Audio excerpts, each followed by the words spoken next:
اعوذ باللہ من الشیطان الرجیم بسم اللہ الرحمن الرحیم اذ تستغیثون ربکم فاستجاب لکم انی ممدکم بألف من الملائکۃ مردفین وما جعله اللہ الا بشرا ولتطمئن به قلوبکم وما النصر الا من عند اللہ العزیز من عند اللہ ان اللہ عزیز حکیم صدق اللہ العظیم۔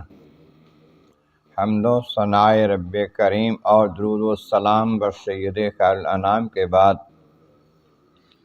سورۃ الانفال کی آیت نمبر 9 اور 10 تلاوت کی گئی ہیں، جو 9ویں پارے کے 15ویں رکوع میں ہیں۔ اس سے پہلی آیتوں میں فرمایا گیا جب اللہ تبارک و تعالی جل شانہ نے تم سے وعدہ فرمایا کہ 2 میں سے ایک تمہیں عطا کر دے گا، یعنی میدان جنگ میں لشکر کے مقابلے میں کامیابی یا قافلے کے مقابلے میں، تو تم یہ چاہتے تھے کہ ایک کانٹا کا کھٹکا بھی نہ ہو اور ہم قافلے کو دیکھ لیں، اس سے جو حاصل کر سکتے ہیں کر لیں، لڑائی نہ ہو۔ لیکن اللہ تعالیٰ چاہتا ہے کہ حق کو حق ثابت کرے، ظاہر کرے، لوگوں کو دکھا دے اور باطل کو باطل ظاہر کر دے، اگرچہ مجرم جو ہیں، کافر جو ہیں، ان کو برا لگے۔ جب میدان بدر میں آقا کریم صلی اللہ علیہ وسلم نے دیکھا کفار 1000 اور وہ بھی ماہرین جنگ اور اسلحہ سے لیس ہیں، ادھر ہمارے مسلمان 313 یا کم و بیش، اور وہ بھی کمزور، بوڑھے، بچے ان میں شامل، ہتھیار کوئی نہیں، اللہ کی بارگاہ میں عرض گزار ہوئے کہ یا اللہ مہربانی فرما، اپنے بندوں کی مدد فرما جو تیرے دین پہ چلتے ہیں، اور انہیں کامیابی عطا کر دے۔ اگر آج یہ ختم ہو گئے تو دنیا میں پھر قیامت تک تیرا نام لینے والا کوئی نہیں ہوگا۔ بہت عجز کے ساتھ، انکساری کے ساتھ گڑ گڑا کر دعائیں کر رہے تھے، کرتے کرتے یہاں تک کہ کندھے مبارک سے چادر اتر گئی۔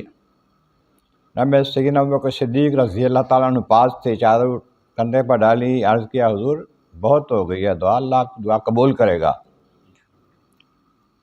تو پھر یہ آیت کریمہ نازل ہو گئی، جب تم اللہ تعالیٰ کی بارگاہ میں فریاد کر رہے تھے، عجز و انکساری کے ساتھ گڑا کر دعائیں مانگ رہے تھے، تو اللہ نے وعدہ فرما دیا، فاستجاب لکم، تمہاری دعا قبول کر لی، اور فرمایا انی ممدکم بألف من الملائکۃ مردفین، میں تمہاری مدد کرنے والا ہوں 1000 فرشتوں کے ساتھ، جو ترتیب کے ساتھ صف بصف تمہارے پاس آنے والے ہیں۔ اور پھر صحابہ نے دیکھا، حضور صلی اللہ علیہ وسلم نے ان کو بتایا تو یہ فرشتے آ گئے ہیں۔ آقا علیہ السلام نے صحابہ کو بتایا کہ یہ فرشتے جو ہیں جبریل امین آئے ہیں 1000 فرشتوں کے جرمٹ میں، ان کی قیادت کرتے ہوئے میدان جنگ میں مسلمانوں کے ساتھ مل کر کافروں سے لڑنے کے لیے۔ یہ بتایا کہ ایک دوسرے میکائیل بھی آ گئے ہیں 1000 فرشتوں کو لے کر، پھر بتایا کہ اسرافیل بھی آ گئے ہیں 1000 فرشتوں کو لے کر۔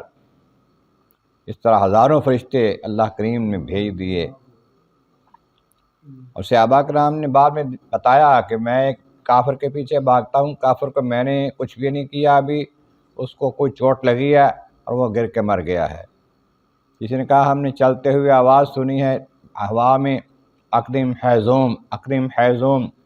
بعد میں صحابہ نے حضور کو بتایا، حضور نے بتایا کہ وہ جو فرشتہ تھا جس نے بندے کو مارا تھا، یہ اقدم حیزوم کہنے والے جبرائیل علیہ السلام ہے، اپنے گھوڑے کا نام حیزوم ہے، اس کہہ رہے تھے آگے بڑھو، وہ بڑھا رہے تھے۔ اس طرح کامیابی ہوئی۔ تو خالق کائنات فرماتا ہے کہ یہ جو فرشتے بھیجے ہیں نا، یہ تمہاری تسلی کے لیے بھیجے ہیں۔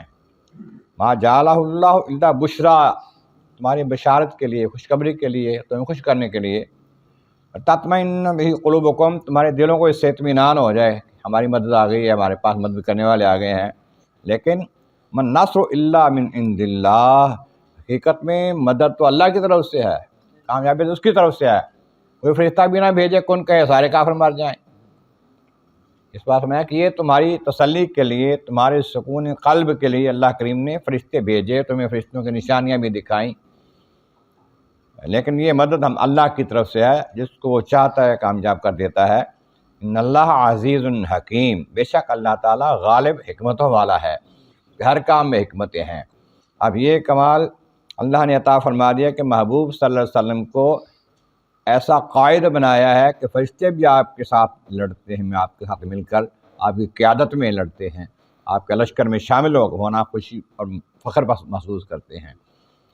اور پھر یہ صحابہ کرام بھی شان والے ہیں جن کے ساتھ آقا فرشتے مدد کرتے ہیں اور ان کے ساتھ مل کر کافروں سے لڑتے ہیں۔ یہ خوش قسمتی ہے صحابہ کرام کی بھی اور فرشتوں کی بھی کہ حضور کی قیادت میں یہ کام کیا۔ تو اس جنگ میں نہایت احسن کامیابی حاصل ہوئی۔ 1000 کافر تھے، 300 کچھ اوپر مسلمان تھے۔ تو جب نتیجہ نکلا 70 کافر مارے گئے، 70 کافر گرفتار کر لیے گئے، لیکن صرف 14 مسلمان شہید ہوئے۔ تو اس طرح پھر باقی سامان چھوڑ کے کافر بھاگ گئے، شکست فاش ہوئی۔ پہلی جنگ تھی بڑی کفر اور اسلام کی، اس میں اللہ کریم نے اس قدر واضح کامیابی عطا فرمائی کہ پھر دور دراز کے لوگ بھی، قبیلوں کے لوگ بھی مسلمان ہونا شروع ہو گئے، آنا شروع ہو گئے کہ واقعی اسلام ترقی پذیر ہے۔ اللہ تبارک و تعالیٰ کی بارگاہ عالیہ میں عرض مولا کریم محبوب کریم کا صدقہ قرآن کریم کا فہم اور اعمال صالح نصیب فرما۔ وآخر دعوانا الحمدللہ